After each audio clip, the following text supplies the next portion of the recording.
Matematika je nekima omiljeni predmet, a nekima jedan od najtežih.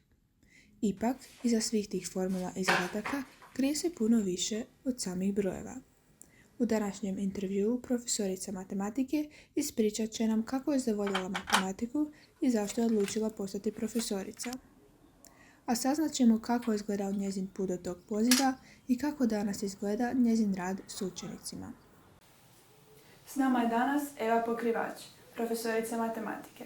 Dobar dan i dobrodošli. Dobar dan, drago mi je da sam ovdje. Danas ćemo pričati o matematici i o tome kako je biti profesorica matematike. Odlično. Kada ste shvatili da volite matematiku? Odmah čim sam matematiku prvi put vidjela. Brojanje, sve me zanimalo vezano uz matematiku.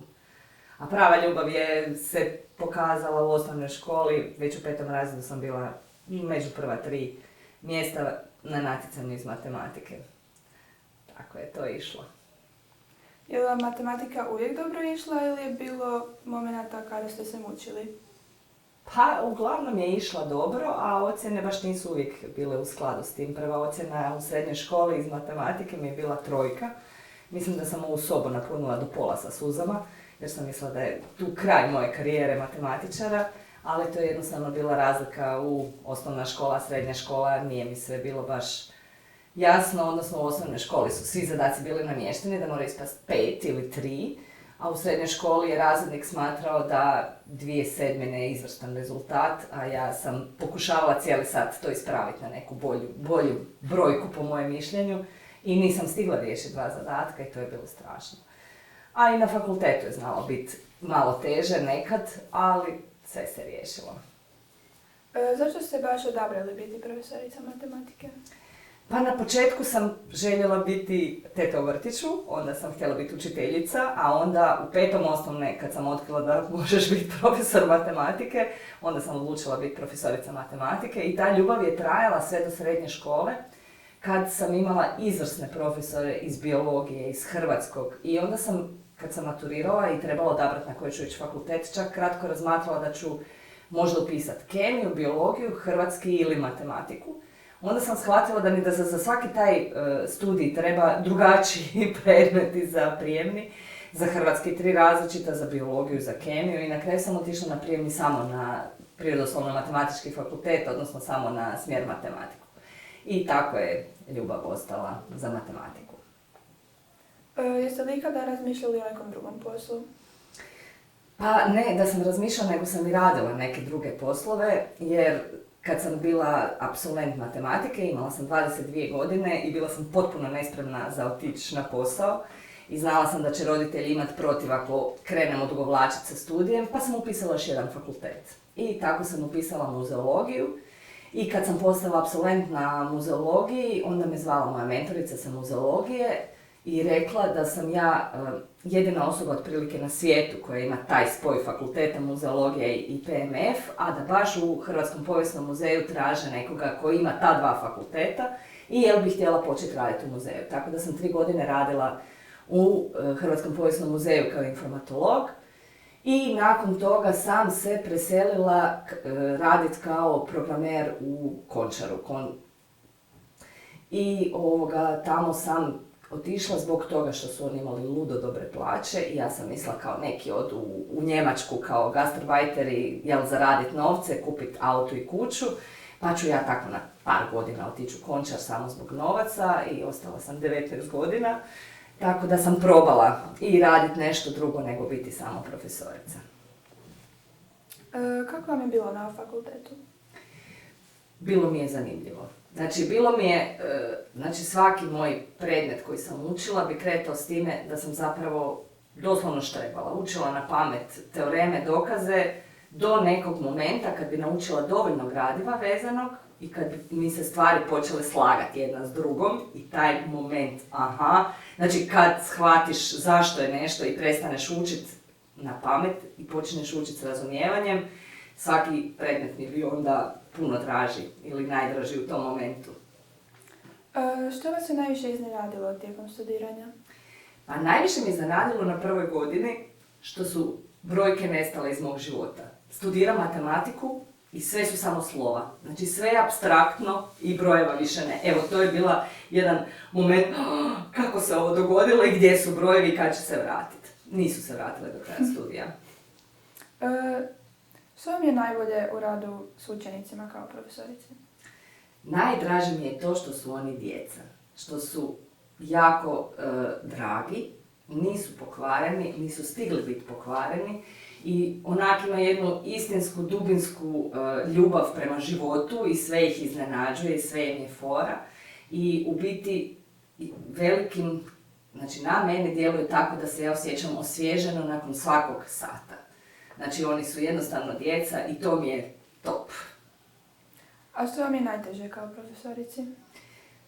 Znači kad sam ja odlučila biti profesorica, mislila sam kad ja postanem profesorica. Znači niko nikad više neće ići na instrukcije. Znači ja ću svakom djetetu to objasniti tako kako njemu treba da bi nešto shvatio.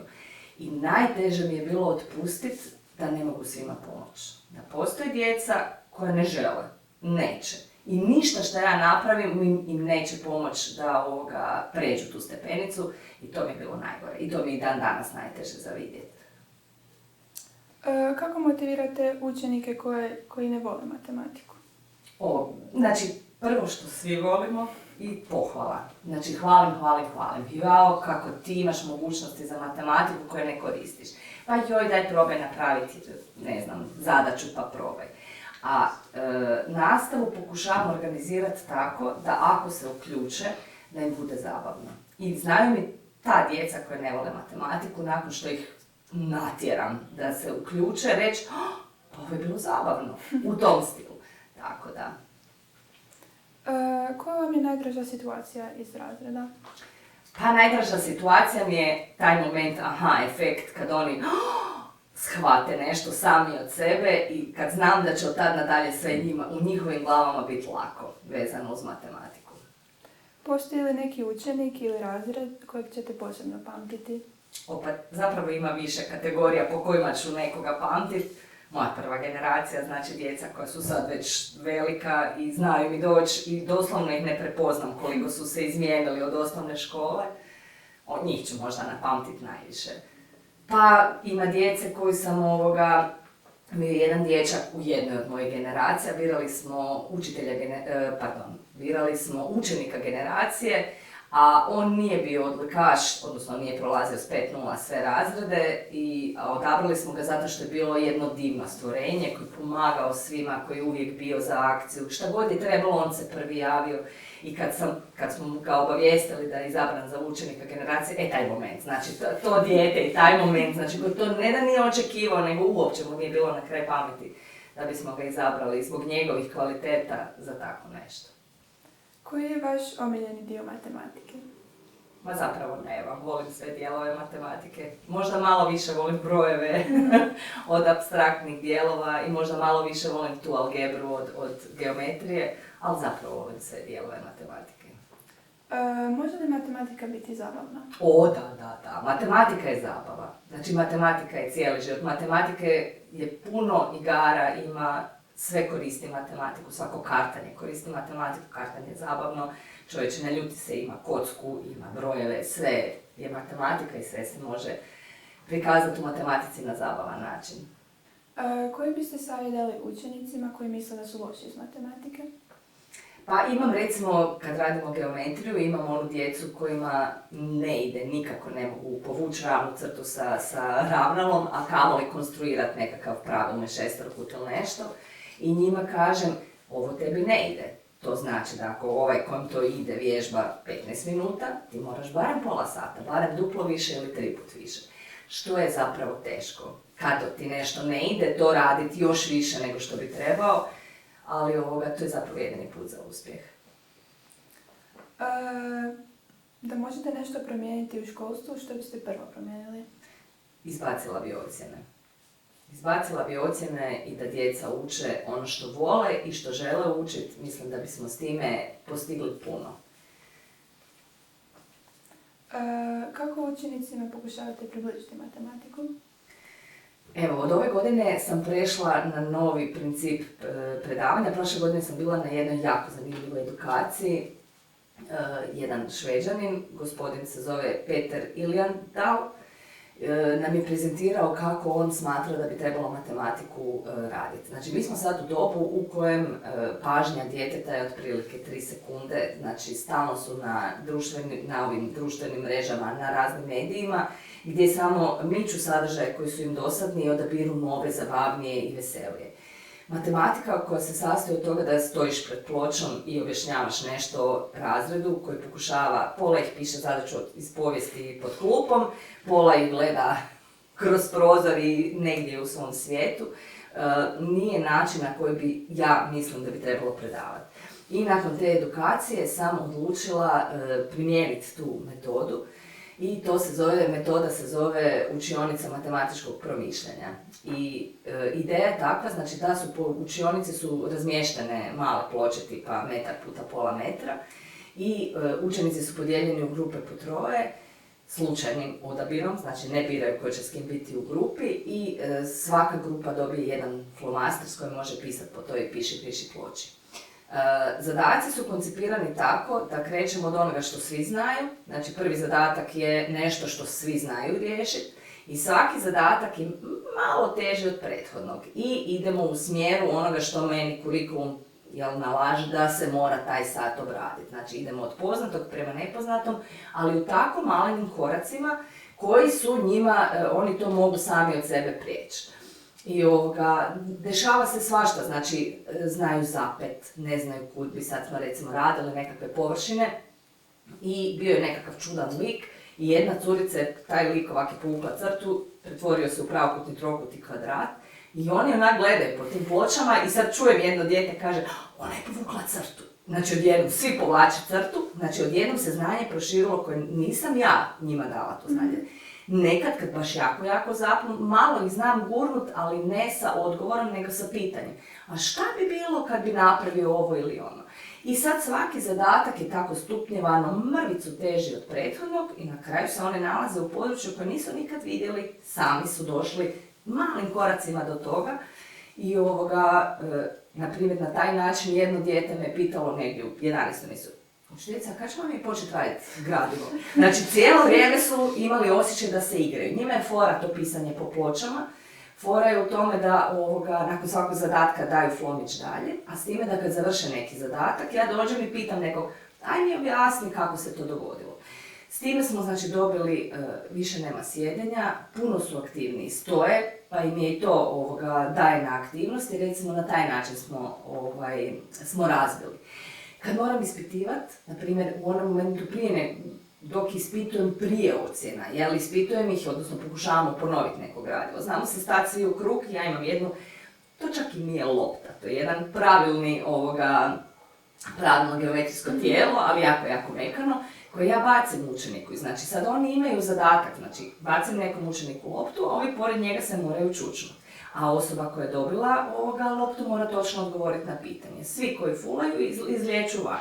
Zadnji koji ostane, kao najbolji, koji je znači skoncentriran, zna odgovore na sva pitanja, on tad dobije plusić. 5 plusića je odlična ocjena. Recimo, to je način motiviranja da oni kad ćemo oko loptu, kad ćemo se igrati, jel?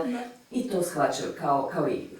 Recimo, kad radimo razlomke, onda im napravim sa kartama izvlači brojnik, nazivnik, pa onda ili uspoređuju razlomke ili nešto. Kad ja njih vidim, crveni obraščići, žar u očima, kad ćemo kartat? Oni uopće ne razumiju, znači da ih ja tjeram. I na taj način, recimo, ja ih tjeram da napišu u bilježnici sve te zadatke, znači ako izvuče, 2, 3, da to prepiše u bilježnicu, oni znaju riješiti po 50 zadataka. Znači, to je puno veći broj nego što ja mogu postići. Otvorite zbirku, riješimo prvih 50 zadataka, mislim da bi stigli do drugog. Otprilike, onda bi krenula povijest, gledanje kroz prozor i tako dalje. A ovdje ovak obraščići, tako da matematika se može napraviti zabavno. Znači, onda mislite da način predavanja utječe na to koliko djeca? Jako. Recimo, imala sam u 5. razredu na dodatnoj matematici 2 djevojčice koje su imale 1 iz matematike. Sad ja njih pitam, ovo je dodatno, zašto ste vi ovdje? Mislim, očigledno vam ne ide. I onda su mi one rekle, ali mi jako volimo biti tu kod vas. I one su bile na dopunskoj, na dodatnoj, više nemaju jedinice iz matematike. Znači, to se promijenilo. Recimo, baš ta jedna učenica zadnji ispit je dobila 5. Rekla mi da je učila 2 mjeseca sa žarom u očima i crvenim obrašićima tu matematiku i bila je oduševljena. Tako da, može se. Jeste li kad uspjeli učeniku koji je mrzio matematiku pomoći da ju zavoli? Sad to nisam sigurna, ovisi koliko jako je to mržnja prema matematici. Ali recimo u 5. osnovne ja njih sve pitam, prvo pitanje koje pitam kako se zoveš, koji ti je najdraži predmet. Obično u razredu bude 2-3 kojima je najdraži predmet matematika. Ne pitam ih šta mrze, pa na taj način i ne znam da je baš onak istinski mrze matematiku, ali onda dođemo do toga znači da dodatno imam potpuno cijelu generaciju, jer svi hoće još malo matematike, jer im je to super. Tako da, mislim zapravo da da. Kako reagirate kad učenici kažu da im matematika nikad neće trebati u životu?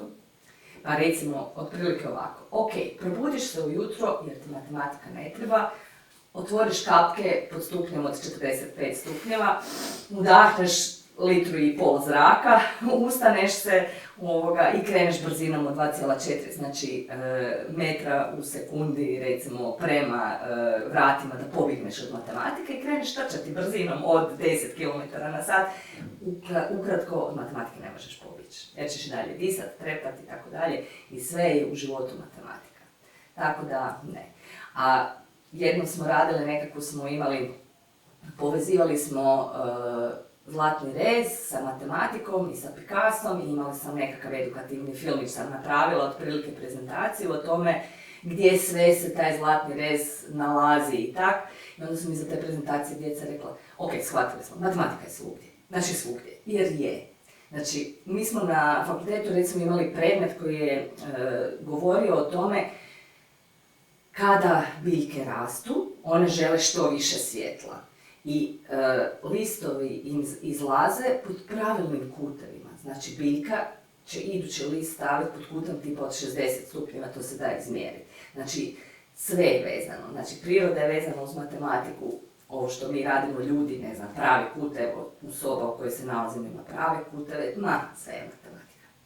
Tako da, otprilike tako nešto kažem. To je bilo naše zadnje pitanje. Hvala vam što ste danas došli i pričali s nama o matematici. Bilo mi je drago. Hvala vam na gledanju.